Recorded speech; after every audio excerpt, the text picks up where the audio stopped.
Hello, my name is Tucker Johnson, and I am your host today as we experience Nimdzi Live, where we talk about the latest and greatest in translation, localization, internationalization, culturalization, and all that fun stuff global companies need to delight their international customers, or at least not to piss them off too much. On this program, we invite guests who like to have fun and have some value to add for our audience of globalization professionals. I'm always eager to provide a platform to those with a good story or a good data set. So let us know if there are any topics or any guests we should reach out to for future episodes. If you haven't already done so, make sure that you're following Nimdzi Insights on LinkedIn. Subscribe to us on our YouTube channel, where we back up and archive all of these episodes. We have over 100 episodes of Nimdzi Live now, as well as a bunch of other good workshops and free resources available for anybody in the localization industry. Before we get started here today, I wanted to do a quick plug for those of you, as we're going into the winter season. You might be interested in understanding what kind of events are available in the industry out there. And we have at Nimdzi, nimdzi.com/events, the localization industry events calendar. This is a great calendar to plan your travel, to plan which online events that you're going to. If you are an event organizer, I encourage you to go over there and add your event to the calendar. Anyone can add their event. As you can see, you can also keep up on the latest episodes of Nimdzi Live. The next one will be tomorrow, where we're talking about Bridge the Gap, AI to enhance translation workflows with Joe and Helena. So, without further ado, we'll get right into it today about today's topic. Today is for the TMS and TBMS geeks. We are joined by some experts who will share their insights and experiences on the decision-making process behind developing a translation business management solution, or TBMS. We are going to be diving deep into the intricacies of developing a TBMS, looking at valuable lessons and practical advice to anyone interested in improving translation management processes. Our guests today have firsthand experience in this area to share. To kick us off, Anna Boisteanu. I should have asked you how to pronounce that before. Anna Boisteanu, I'm gonna go with that. Is currently the Chief Strategy Officer at Mondia Technologies. With over a decade of experience in this localization industry, she has been part of each phase of the company's growth journey, from startup to maturity. She holds an MBA from Imperial College Business School. Next on our lineup here, we have Samara Hickman, with a career spanning 15 years in the language services industry, running high-profile contracts across both translation and interpreting. Samara is a seasoned operations management professional. In her role as Chief Operations Officer for the Mondia Group, she brings with her a deft eye for operational planning and performance, and an unmatched knowledge of the language services industry. Next, we have Radoslav, or Radek Fenk, is a product manager for Traduno TBMS, a linguist and a localization technology aficionado. He analyzes the business needs and helps establish the roadmap for the system development. Outside work, he dabbles in woodworking, gaming, reading, fantasy, and sci-fi books. Welcome, everybody. I hope I got your intros all right. Anything that I left out? I feel bad I didn't list anything personal in there now. Radek's showing us all up. Yeah, I kind of want to just turn this into a woodworking podcast, actually, but I'll resist that urge. You know what I left out is, and I'll turn this over to you. Tell us a little bit about Mondia, about Traduno. What's the landscape there? Well, I think Anna might be best placed to answer that one.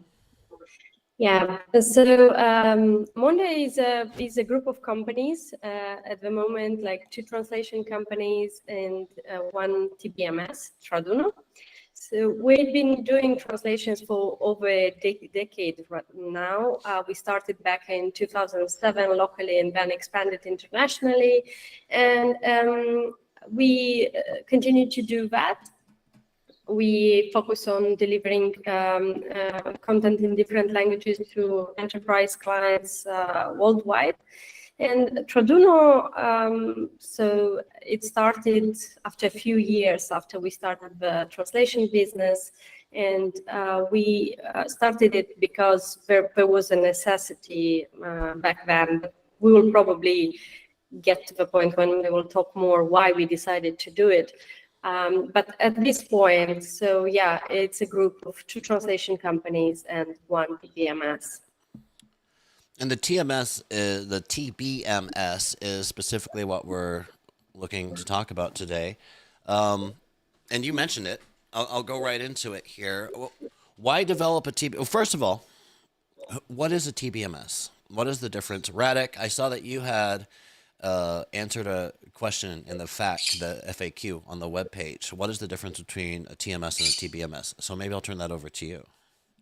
So a TBMS is an expansion on the idea of a dedicated system for managing translations, which is a TMS. A TBMS is a little bit more.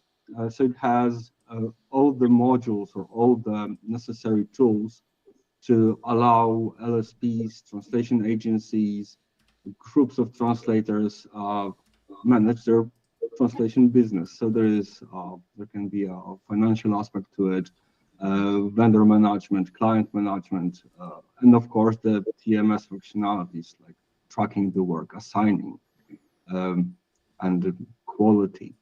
So a TBMS is a broader concept than just a TMS. So basically, you have, I'd say, like in the evolution of complexity of tools, you've got CAT tools, which are managing the translation. You've got TMS, which is managing the management of the translation. And then you've got TBMS, which is managing even more from a project workflow management, finance management, all of that stuff. It's more comprehensive. Sure. All in one. So how long so when did you guys decide to start developing this TBMS, and why, would I say? Because there's plenty of tools on the market out there, and all of them are equally imperfect, right? I like to say that there's no such thing as the best technology. It's the best technology for each individual situation. What were some of the factors that drove you and your team to start developing your own? So I can answer here. Basically, initially we were using a sort of an Excel file to track our projects, and at some point the Excel wasn't enough because it was already too heavy. There were too many projects, and we understood that we need a more efficient way to actually track everything we are doing. And we analyzed the market back then, but that was like 2013, if I remember correctly, when we started to look around. And back then, the existing solutions were either too heavy, too complex for us because we were a small company, or too expensive. There were some solutions, but they were extremely expensive for a small LSP back then. So we decided, okay, let's just develop a sort of an enhanced Excel file, because initially it wasn't like a platform. It was a better Excel, let's put it like this. And it worked. And in time, we just started to work more and more on it and add features, and it eventually became a platform, a complicated, and yet an easy to use tool for a translation company. So it started out, it sounds like, as a tool to solve an internal challenge that you were having. Absolutely. Right? Absolutely. And now, is it still, I imagine it's still used as an internal tool for you, but how can other people take advantage of it if they want to use it? Do they have to work with you, or do you provide it separately as a standalone system? So recently we launched it as a separate product. I'm talking about Traduno, our TBMS. So finally, after those years of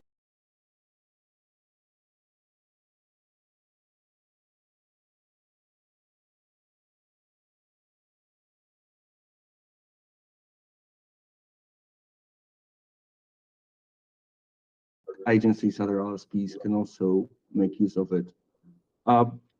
So as every live software is constantly changing, it's improving in iterations.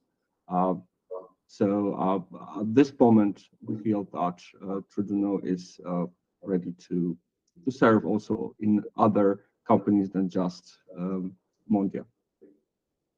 And when you say other companies, who uses a TBMS? Are TBMSs specifically used just for LSPs, or are there client-side implementations that would make sense?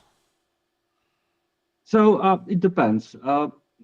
Our target is mostly smaller and mid-sized LSPs, but it doesn't. Or our system will also work very well for end clients who can have a localization department within, and it's used the same way to manage the translations, invoicing, vendors, and so on. Um, what I would like to mention here is that the solutions or the sets of tools we came up with, or we've developed, are generic enough to serve in the space of a small to mid-size LSP without a problem. Not necessarily having like big enterprise companies in mind. I mean LSP companies. Well, it's flexible, right? Anytime you're building a technology for this industry, you got to make sure that it's flexible because, as I was mentioning earlier, no two programs are the same. So there's always going to be different needs associated with out there. I think that's a huge challenge of building a TBMS as well, is that it needs to be simple enough that you can cover most workflows, but have the ability to add some complexity, because we know that every workflow for every project for every client can be different, and it's trying to encompass that. And that's the real challenge I think that we've seen in kind of building this system, is balancing the simple with the complex, and balancing also the internal needs of the business with what we think external users would like to see. And you mentioned, thank you, Samara. You mentioned challenges, and you've been working on this for a while, right? What would you say is getting started? What were some of the major challenges that you had to overcome as a language company looking to build a technology to manage your own problems first, and then opening it up for more use cases? But I think it's understanding or deciding at which point you make that transition. So obviously, as Anna described, the journey started out very much as we've got an internal problem. How can we solve that? We had a very small, I think at one person, it was a one-man band development team who was working on creating this idea. And as that's sort of grown, there was a few years where only internal expectations were looked at. I think there was definitely times where it was a case of the operations team said, I need this, and that's what happened. And then as the product grew and became kind of something that was working as an internal product and people started to see the value of that, it's at that point that the business looked at that and said, hang on, this is something that could benefit other LSPs, and how do we transform what we've got already into something that's a marketable product and something that would work across the board and not just for us specifically. And then it gets into that challenge of, obviously as an internal operations person, I'll be asking Radek for loads of things that would benefit my team, but he's having to balance that with, requests from Anna from the strategy side to say, actually, no, I think we need to do this, because that's what makes it a better product as an external product. And that's where I think definitely the last, I would say, 12 months have been quite challenging, because it is that balance and sort of internal struggle to an extent. And how do you prioritize those competing requirements, I would say? So you got requirements coming from your internal teams, dev, things to put on the roadmap. I guess, how do you prioritize the development roadmap for the products? That's one of the biggest challenge of managing a product in general. It's also the answer. It's also quite tough, because you need to balance, the team's capacity, the developers' team's capacity, the urgency of the request, the impact of the request. Some requests are just simply, rejected, and for a good reason. The most important part is having a vision, having an overarching strategy for building a product. And I've seen lots of companies or lots of even smaller, agencies trying to automate some stuff. Like as we started 10 years ago with doing some Excel magic with VBA, macros, with some scripts, and then everything files together, and you end up with a system or which is basically comprised of useful utilities. Yeah. Instead of following, that's what happens when you build something without Without a plan. a good strategy. Yeah, it's just you have it starts with like a macro, and then another then it team grows develops and another grows. macro, and then before you know it, you've got like all of these different automations, and it's like, how do we put a wrapper And around it's like- this? And it's a good, like a Swiss knife solution. Sometimes it works very well for the one company. It's a tailor-made tool for them. Right. But then you decide you want to go to the market with it. It looks like okay, other companies don't work like us. Yeah. What do we need to do to put it on the market and to sell it, to make it marketable? Well, and I've seen this with other LSPs that build their own technology, in-house, workflow technology, TMS, whatever it might be, right?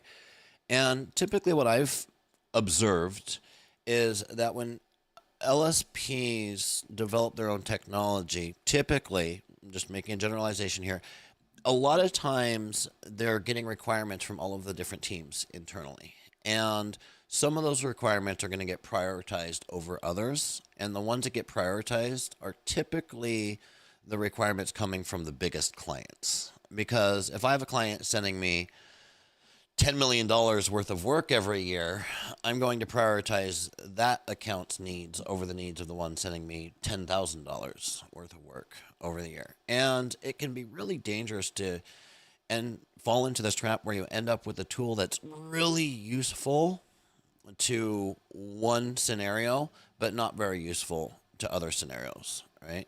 Conversely, you can have the requirements prioritized such that you have a tool that's useful to a lot of different scenarios, but not really useful. You know what I'm saying? So it's like that specialization.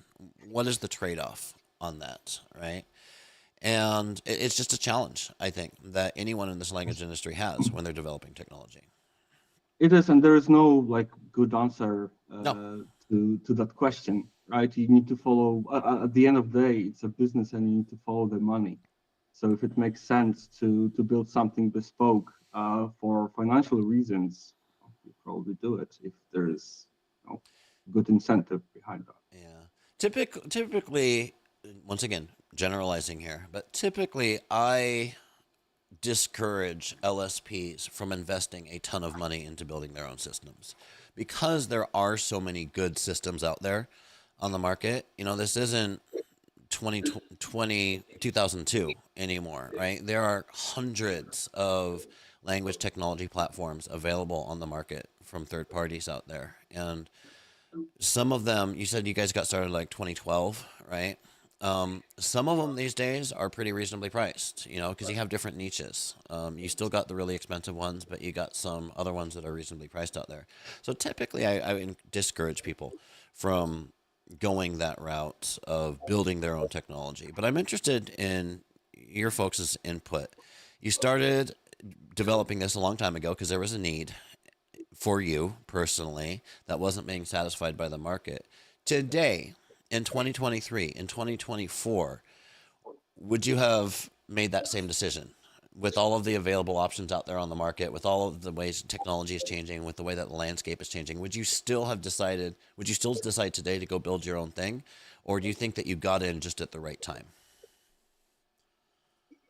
I think we got in at the right time. I think knowing the product that we have, if I could look into the future and know that's what we would end up with, then I would still say we would do it. But I totally agree with you in terms of it discouraging other LSPs to go down that same road, because it has been a long journey, and particularly that point where we had a product that we thought was good, that going from there to making it a marketable product and balancing all the internal struggles, that's the real challenge. And that's where I think it, you know, a lot of other LSPs would come unstuck in doing this piece of work.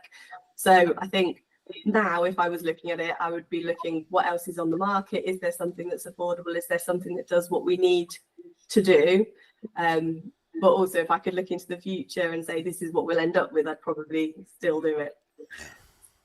If I can add here, Samara. So basically, probably I would say yes, do it only if you have a team of developers. You have like at least 2 years to allocate to the project, and you have a budget, but you are ready to double because it will probably cost more than you planned. So let's put it like that. And that's why I typically discourage people from doing this, because it always ends up costing more than what people think that it's going to cost. And you know, nowadays technology is moving so quickly that it's very hard to keep up with the latest, you know, demands. And I know I've seen from past experience in-house TMSs that you've ended up in a situation where the teams are using 1, 2, 3 different systems because the dev team haven't been able to keep up with how quickly things are changing. Yeah. Well, and there's, excuse me, there's still, technology is moving fast. There are a lot of available options out there on the market. There are still a lot of localization PMs using Excel tracking sheets, though. Oh, yeah. You mentioned that everything used to be tracked in Excel, and this is my personal experience, is that I've worked with some really good systems, some really good technology, custom and third party, and I still love my Excel tracking sheets, right? Don't we all? Exactly. And so there's always room for improvements on that front, I think. Yeah, and I mean, you know, I come from a project management background. I love a spreadsheet. Oh, yeah. I absolutely do. But I have to say, one of the things I was very impressed with when I joined Monday was kind of the way that everything is laid out in Truduno. The project managers can easily see what projects they've got in progress, what's happening with that project. All of the communication is retained within the project, whether it's from, you know, a client, from a linguist, in between the project managers. We have shift patterns, so we follow the sun. So the project manager can see what's happened before, what needs to happen. So, you know, as much as I love a spreadsheet, some of that information just isn't captured as well there as it is kind of in this system. So I think that's a huge benefit that we've seen internally from making a product that we want to market externally. On the other hand, I always say that you cannot get rid of Excel spreadsheets or trackers entirely. Thank you for saying that. I wanted to say that, but I wasn't brave enough to say it. Yeah, I didn't want to be the guy that said it, but I now that you've been the brave person and said it out loud, I will say I agree. I agree. There will always be a need for a good tracking sheet. That's true. And why? Because it doesn't always make sense to put everything for tracking in a system. Sometimes you just need to track, you know, some smaller internal stuff, which doesn't make any sense to put in the system, because it costs more money than just, you know, whipping up a Excel spreadsheet and getting it done in 5 minutes. However, if it turns out that it's a, you know, repetitive task, you do it all the time and you lose a lot of time on it, then sure, why not? Yeah. Well, and you mentioned, I think Samara mentioned, like, technology is changing so quickly nowadays.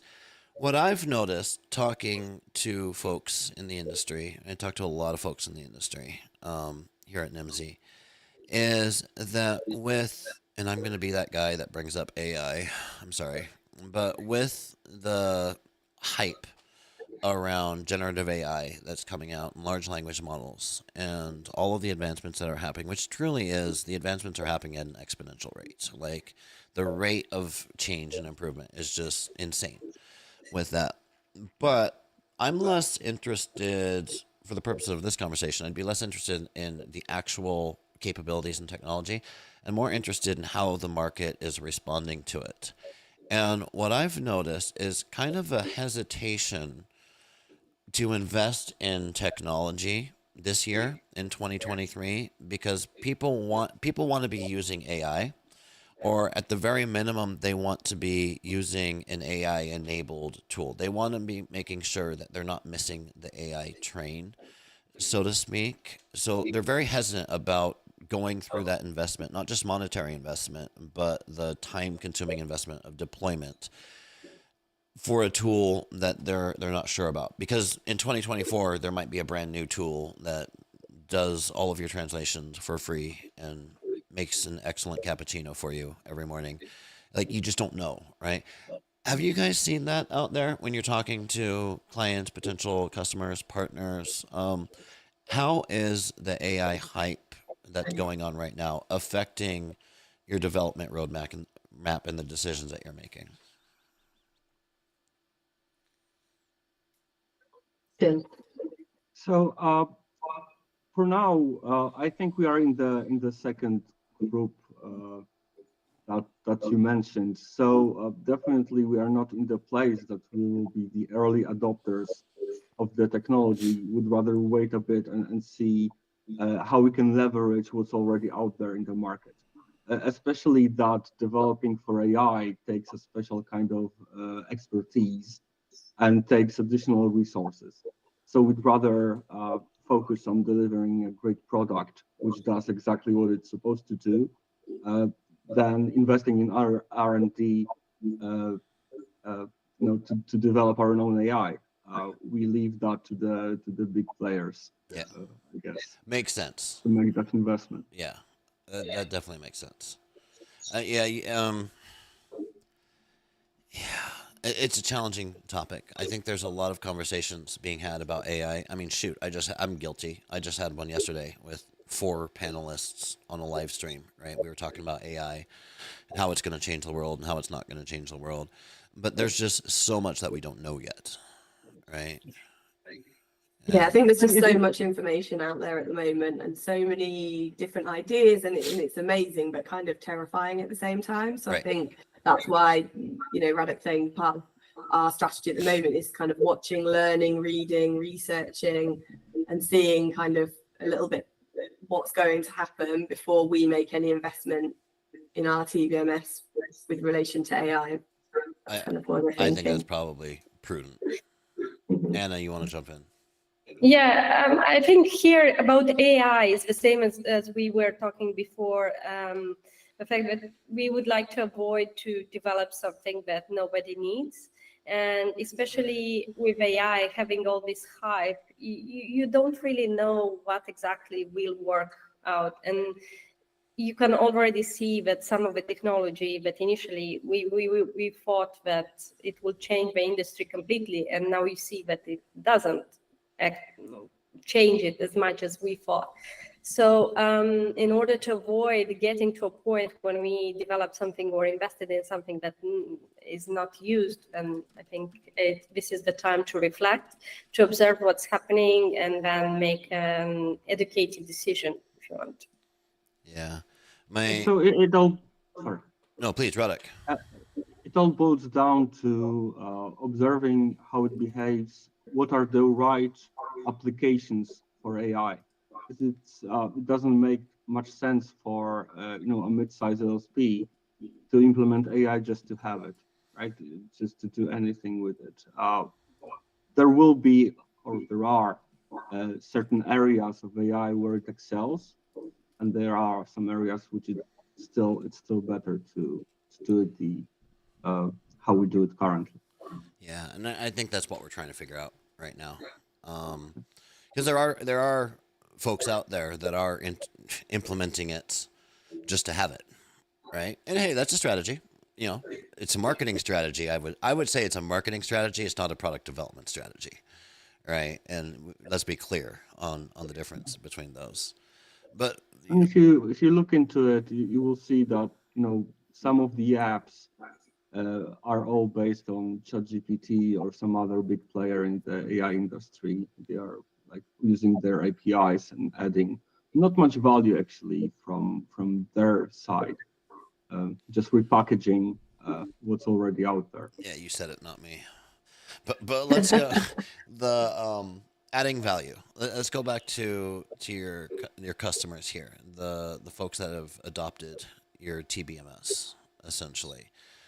What are the main, for someone that's looking to adopt TBMS, what are the main challenges that they're facing that a tool like yours helps them overcome?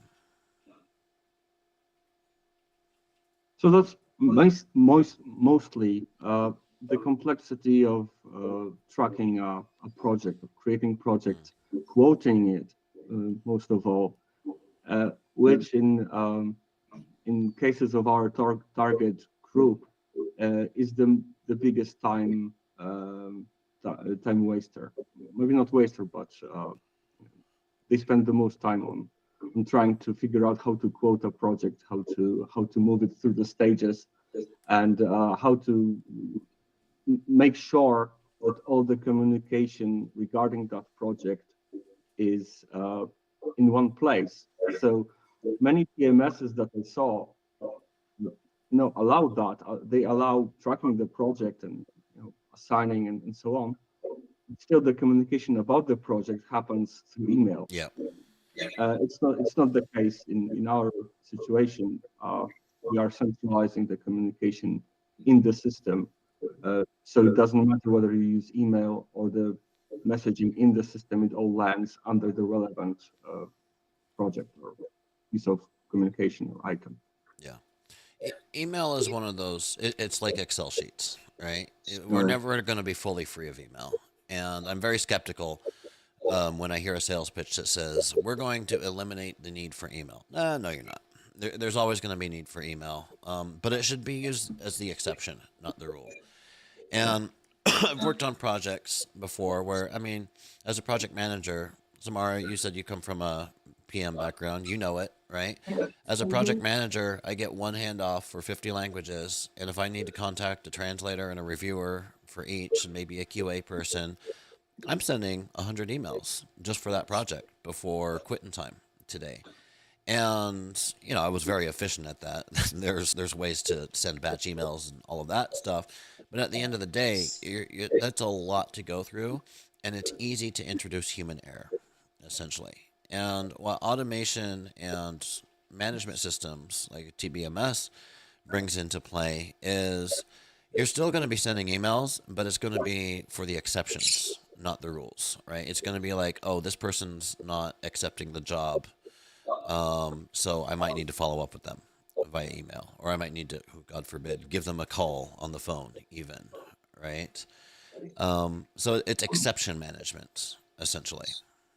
That's it, exactly. It's all about managing by exception. So, like Radek said, all of the communication is maintained within one place. I think the solution or the problem that we're solving is having so many different places to find information or working between lots of different systems.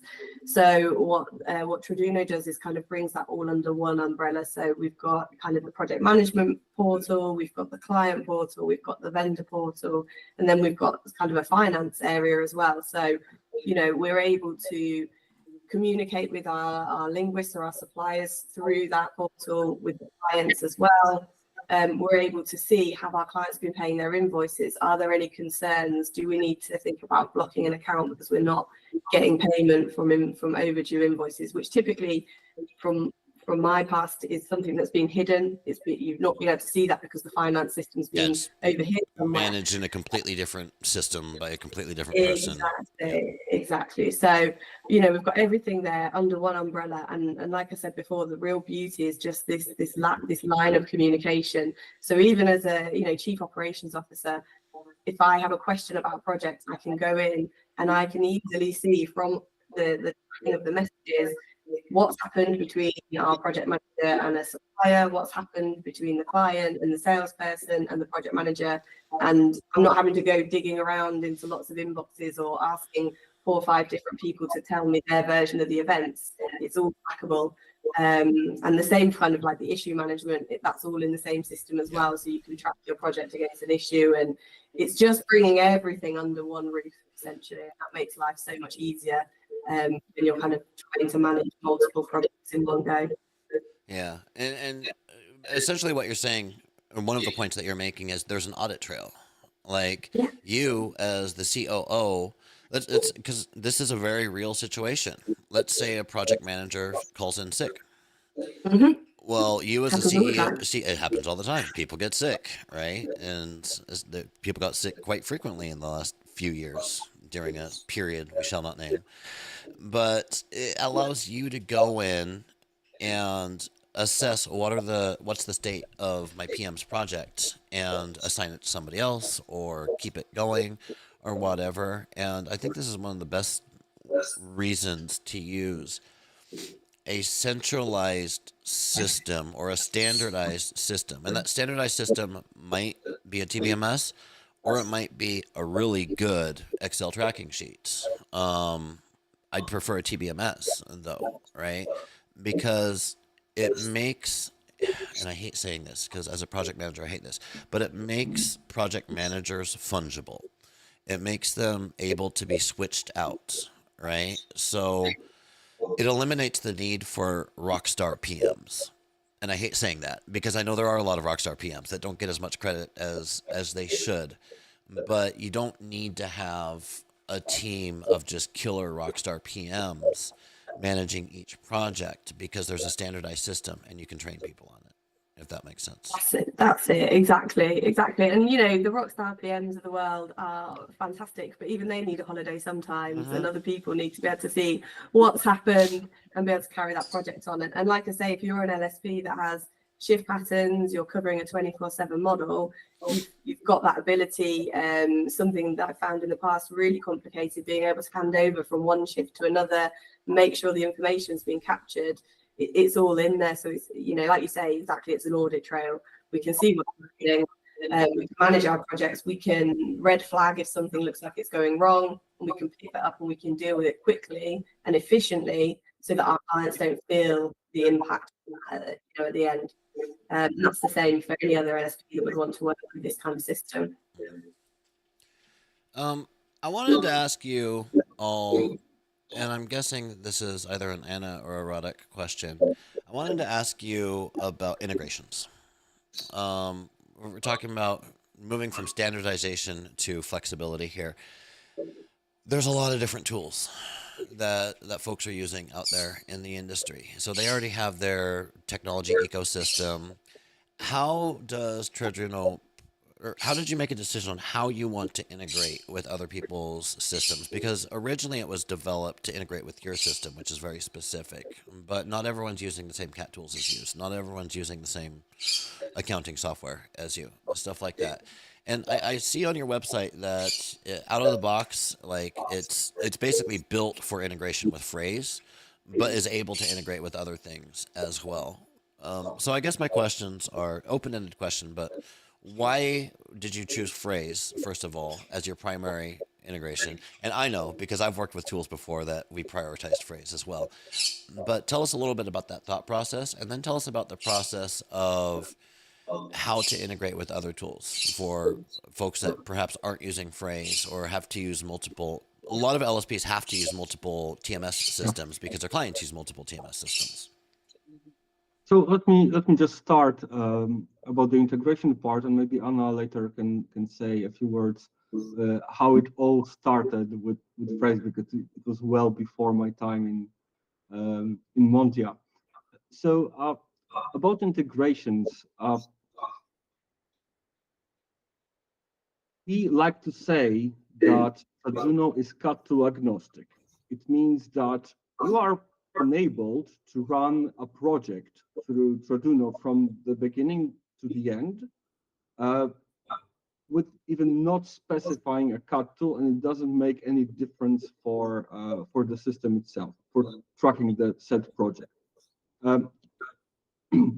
So it is integrated with Phrase for our internal use right now, and any Traduno client or any Traduno user who licenses Traduno can use their own instance of Phrase, and there is additional benefits because of that. But to account for a very common scenario for an LSP, that you get work from other LSPs, or you get work from a client who's using a different tool than you do, Traduno is also able to account for this situation. So you create a project and you run it, and the actual translation or actual processing happens in the client's tool. But still, the data about the project, the word count analysis, who took up the task, the deadlines are still tracked within Traduno. When it comes to integration with other CAD tools, we are putting our roadmap like with having this in mind, that Traduno clients would like to see it integrated a little bit more with some more most common CAD tools on the market. Right now, we are in the research process of deciding which one should be next. How to prioritize. Makes a lot of sense. Yeah. And if we are to talk about why Phrase, so in the beginning, we, as many other LSPs, we were using several CAD tools. So we were like alternating from one CAD tool to the other, depending on the project. But there was a moment when we understood that we need to, in order to optimize the processes and to make them more efficient, we need to stick to one primary CAD tool and adjust our processes based on that, and then use other CAD tools only for specific clients that ask for those. Right. And we analyzed the market. We stopped at Phrase back then because it was, again, easy to use. It was a cloud solution. Plus, it was cost efficient in terms of the number of licenses we were getting from them, both for project managers and for linguists, because there was this that you want to track the work and how the projects are evolving. And we stopped at Phrase. That was like, I think, 6 or 7 years ago when we stopped at Phrase. And when we had to integrate Traduno with the CAD tool, Phrase was the obvious choice because that was our primary tool that we were using in-house. So that's how we ended up with Phrase, yes. Yeah, makes a lot of sense. I wanted to go to the comments here because someone left a comment. Oh, who is it? I have it on my LinkedIn. Sometimes it just says LinkedIn user. Melissa Mayer says, do you lose your human elements or relationships with the automated communication? Going back towards the conversation we were having about eliminating email and putting all of the communication into a portal. And I love this question because, and I know what you're getting at here. Yes, you do. And does that No, you don't. Oh, okay. Okay. All right. We have a controversy here. Tell me, Radek. So in our case, you can have the cake and eat it. Okay. Kind of. I mean, yes, that's what's happening. So we understand, looking at our clients, we understand some of them prefer writing emails. The same with our linguists. So Traduno actually embraces that. From the system's perspective, it looks like it's an instant messaging chat, but the system sends and receives emails as if they were regular emails, and it can put it back, put it into the system in a form of a chat message, like instant messaging. So with this, you don't lose the human contact, and I heard a lot of PMs worried about that.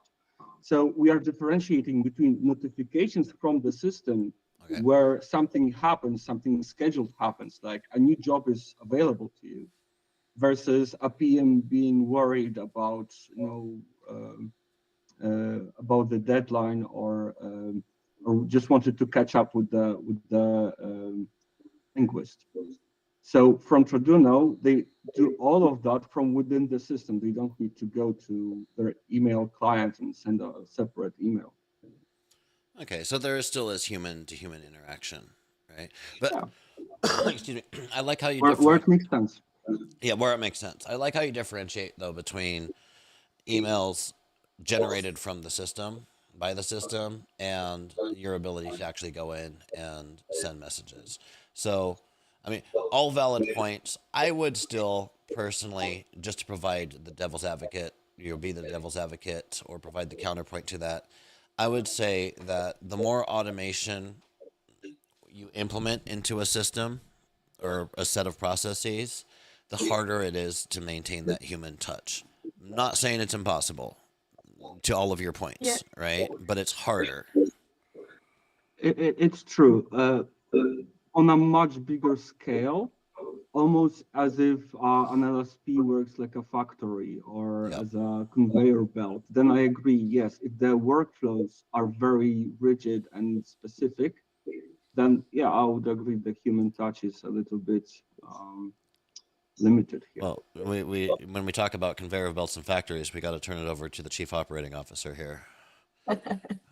Yeah, I mean, I was going to agree. I think that there does come a point where you have a level of level of automation, and you do start to lose that human element. Although on the other side, I would say that translation naturally retains some of that, because when we have people translating, there's always kind of query management. There's always a discussion back and forth between the project manager and the linguist, and then back to the client for clarification. So in terms of kind of job offering and some of those kind of standardized tasks that happen, and like we say, yeah, kind of the factory, the A, B, C, D bit, yes, the automation is there and you lose a little bit of the human touch, but the in between, there's still a project manager there, there's still somebody talking to a linguist. Yeah. And I think you still retain that, certainly in the translation world. If we were to delve more into a different world of interpreting, I'd say you can remove quite a lot of that, but that's a completely different discussion point. Yeah, and I think, like in my opinion, is you can remove the need for the human touch. It doesn't in and by itself. Technology doesn't in and by itself eliminate human touch. It reduces the need for it. Yeah. I mean, just think about email. You don't have to get on the phone and call people anymore. You can send them an email, right? Mm-hmm. Now we're talking about you don't have to even email someone because you can send them a notification in a TBMS, right? So it reduces the need for it. It doesn't reduce the ability to maintain it. And I think that's very project manager dependent. And I think the best project managers are ones that realize tools like this are a tool and not the tool. So it is a tool to help facilitate communication. It is not the tool. And I think the danger here is that younger project managers or project managers that their first job is, my first job, I had no such things. I had an Excel sheet if I was lucky, an Excel sheet and an Outlook account, right? So I didn't have these tools. So my default mode was reaching out and talking to translators.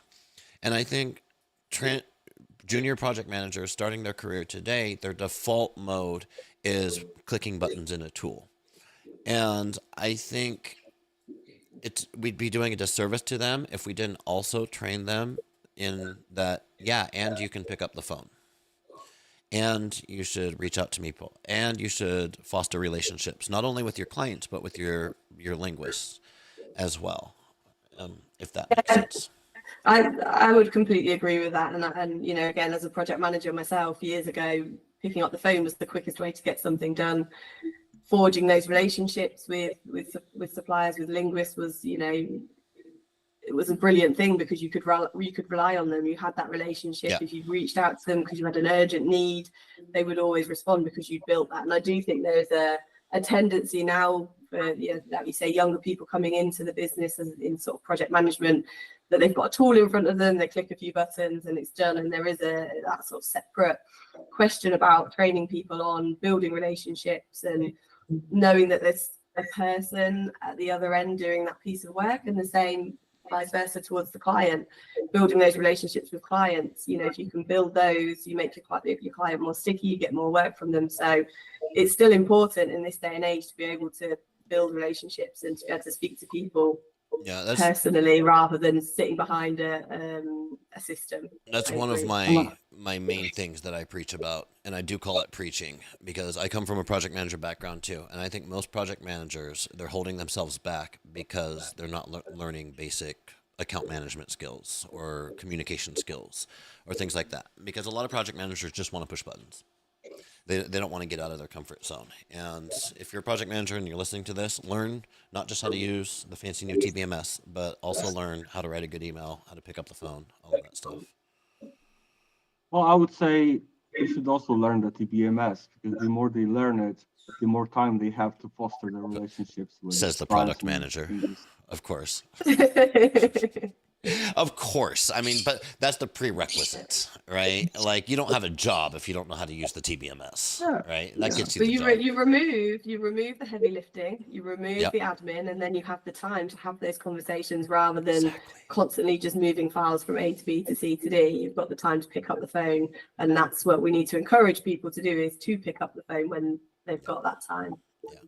Agreed. All right. Going back to chat here. First of all, excellent question, Melissa, for promoting that conversation. I appreciate that. Let's see what else we got here. And on the point of relationships and communication, what is your take on the increasing trend of introducing chatbots in the communication? All right, let's talk about that. But let's read this next question here too. Can you touch on how long it takes to build a tool and how many developers are key versus how long it takes to integrate an existing TBMS and how many? All right, well, we're going to tackle that one next here. But quickly, chatbots. The increasing trend of introducing chatbots into the communication. I have opinions about this. Bots have their place, but very diplomatic. They have their place. Regular queries, inquiries that come in. If there's something that can be answered by a chatbot easily, because it's the same and it's standardized, I don't see a particular issue with that. It's the same as anything that we use for, banking apps or anything like that. If it helps, and personally, if I have an issue with banking and I can sort it out quickly over a chatbot rather than ringing and sitting on a help desk waiting for someone to answer my call, that's what I'd like to do. But I don't know how much place they have in the world of translation, just because there's not that many standardized queries. Complexity removes the ability for lots of chatbots.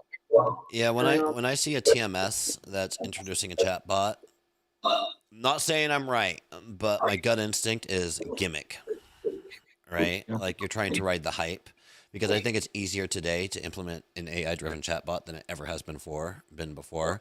So I think it's low-hanging fruit that people are just kind of, once again, I think that's a marketing decision, not a product development decision. It's bolted on without much utility behind it. I like those chatbots which contact me with the real person the first time I ask about it. Yeah. Sometimes they need some convincing. Yeah, but the chatbots I'm talking about are the ones, I mean, chatbots exist for a purpose. It's to reduce customer support costs, right? If I can throw a chatbot in as my first line of defense and reduce my customer support calls by 20%, that's actual money that I'm saving. So, all right, the next question was, how long does it take to build a tool and how many developers are key versus how long it takes to integrate an existing TBMS and how many developers are needed there, perhaps? So it's kind of the build versus buy, because even when you buy, sometimes you got to build, because you got to build integrations and customize stuff. So let's look at the other part of the second part of the question. The first part we already kind of answered. We started 10 years ago with something small, and we built on top of that. And after 10 years, we are ready to show it to the world. However, we have been using Arduino internally for all this time. Buy versus build. I think Anna also addressed that. if you have the means, if you have the financial, the budget for it, the talent for it, and the time, then sure. Also answer one question. What's the goal of it? Do you want to keep it internal? Do you want to turn it into a product? If so, which, what problems it's going to solve? So it's much more complex, and it's not a question of, how big the developers team should be, but rather what problems are they going to solve, and what outcomes are expected from it. If you do the market research for existing TBMS, you find something that answers your needs.